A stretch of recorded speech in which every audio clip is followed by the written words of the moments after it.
Divine Noni, ஆரோக்கியத்தின் அடையாளம். I was terribly attracted by the fact that it was a congress, a world congress for women's wellness. I could not resist the temptation of accepting this invitation, and I'm ever so happy to be here amongst each one of you. Coming from varied parts of the world, every corner of the world, representing perhaps your own evolution of how do you deal with well-being and wellness, and the exchange of your experiences, your expertise, and what you have to offer to the world will, I am sure, emerge not only as an extraordinary experience for each one of you who have gathered here, but will also show the light for many, many billions of people, rich, poor, either with too much money or too little money, with all the success of the world and with the frustrations that are in each one of our lives. How do you deal with them? How do you evolve systems where you become your own healer rather than having to go to a doctor or anybody else? That is your very extraordinary effort, and I'm sure it is going to bring happiness to millions of people. All our countries, the world has an ancient civilization today. Some may be thousands of years old, others may be 1,000, 2,000 years old. But the civilization of the world has become a mature civilization.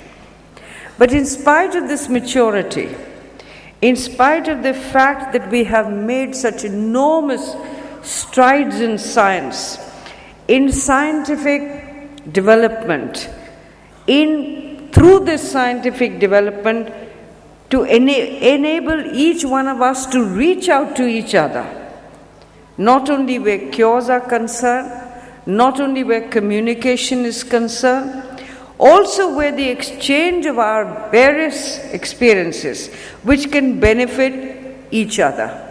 We are no longer living in a world which is isolated. It is being said, a word which has been coined very often, that we are today living in a global village. We have made enormous progress. We've reached up to the skies. We've landed on the moon. We've landed on Mars. We are getting more and more knowledge. And with that knowledge comes a sense that whilst we are very important to ourselves, we are but a tiny, tiny, tiny speck in this entire universe. But we have individually egos, and I'm being frank with you, we all have them, which care for oneself without ever caring or sharing what we do enjoy with other fellow human beings. I got a very interesting observation from a doctor who told me once that, do you realize that a child, a baby, up to the age of 2, 3 and 4, smiles or laughs 300 times in a day. But as you keep on growing up, you smile or laugh barely 30 times in a day. I thought that was a very simple solution to a very complex problem. It doesn't cost us much to smile. And when somebody smiles at you, you feel elevated, you feel wonderful, you feel light, you feel happiness, you feel all's well with the world. When you frown or raise your voice, cynicism comes in. And we have to avoid that at every cost. There are always different aspects to a situation. You can either put up the minus points or pick up the positive points. My humble suggestion to all of you would be, I don't have to teach you anything, you do it yourself, you teach others. But my own humble and very small experience has been that if you look at the positive side of things, then you make others also happy and do believe that the world is a beautiful place to live in, and you get this one chance to live here, to enjoy what is happening around us, to meet people that however much many of us may believe that our soul will get transmigrated and we will come back to this world, it will never be in the same shape or the same situation. So it's a once in a lifetime or a once in an eon chance that we get to serve, to live, and to enjoy the fruits of this beautiful and wonderful world of ours. In spite of all that we have attained, in spite of the comfort that we have managed to give to thousands and billions of people, there is still unhappiness.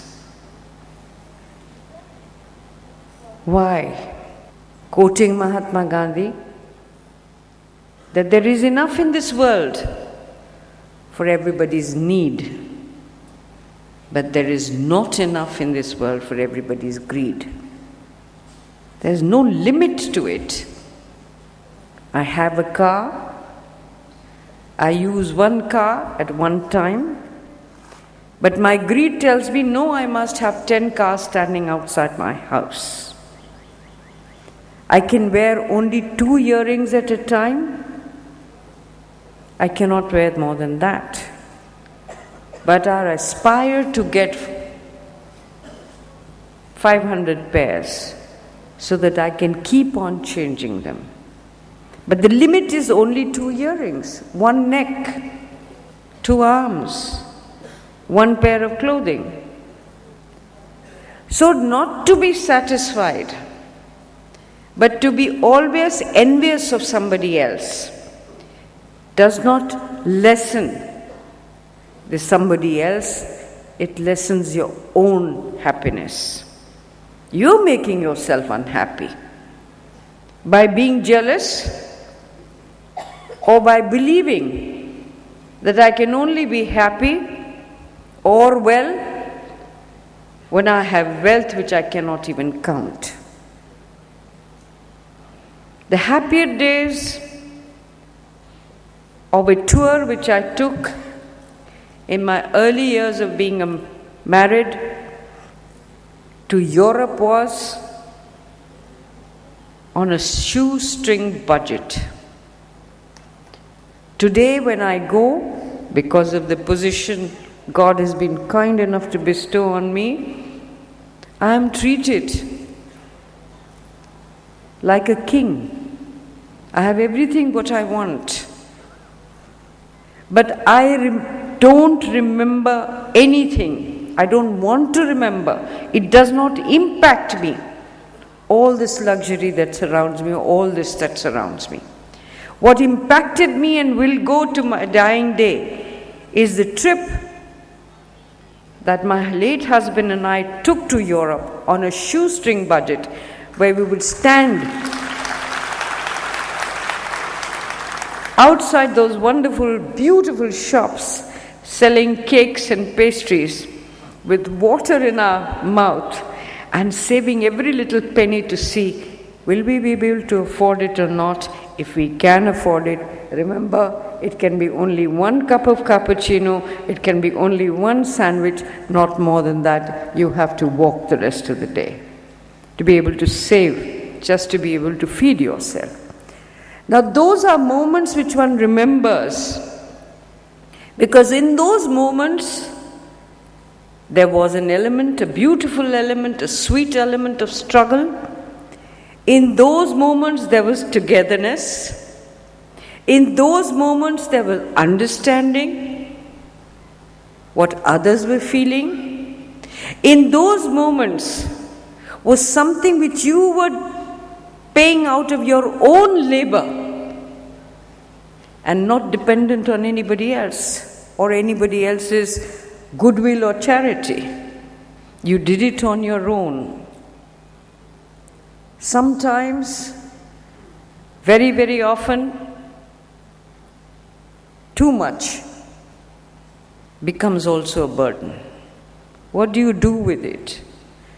You haven't developed the capacity, all right, I don't need it, let me share it.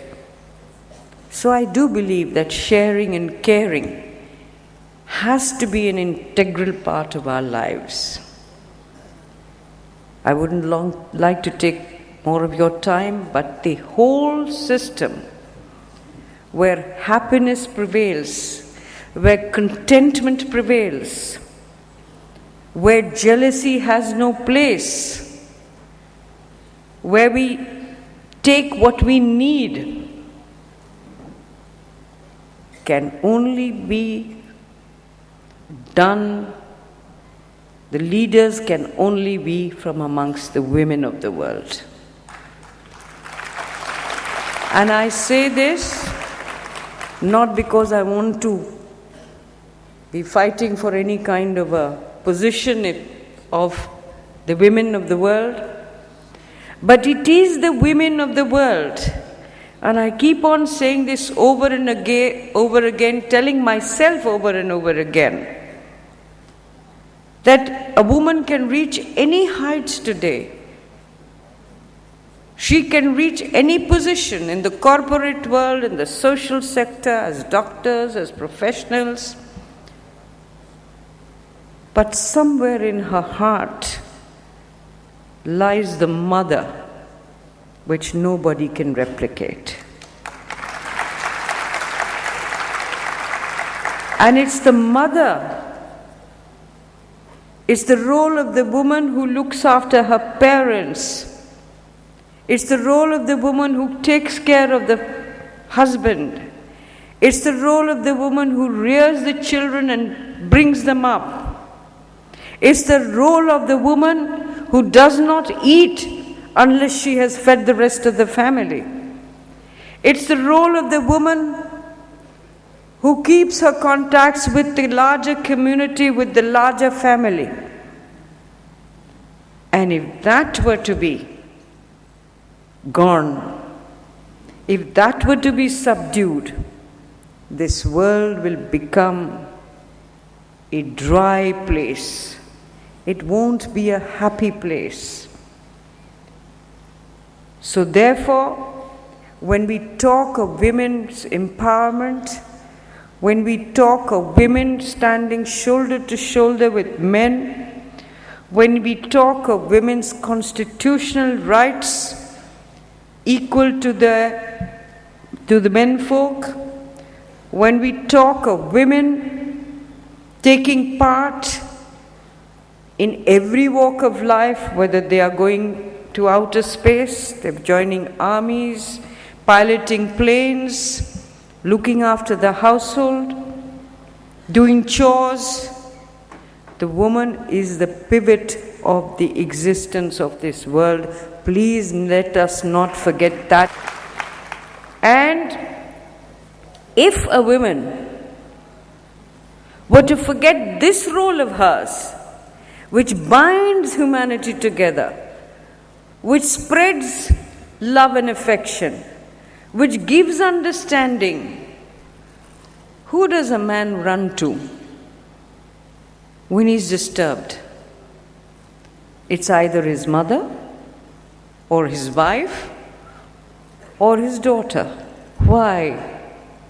Because he knows that they would understand even if everybody else in the world misunderstands him. So that role of women, and if you have to bring about wellness in this world, good health, good bent of mind, good physique, the capacity to be able to give rather than only take all the time. The woman has to play the most critical role. In fact, if she were not to play that role, I don't think we'll be able to achieve what your wonderful Congress has set itself out to do.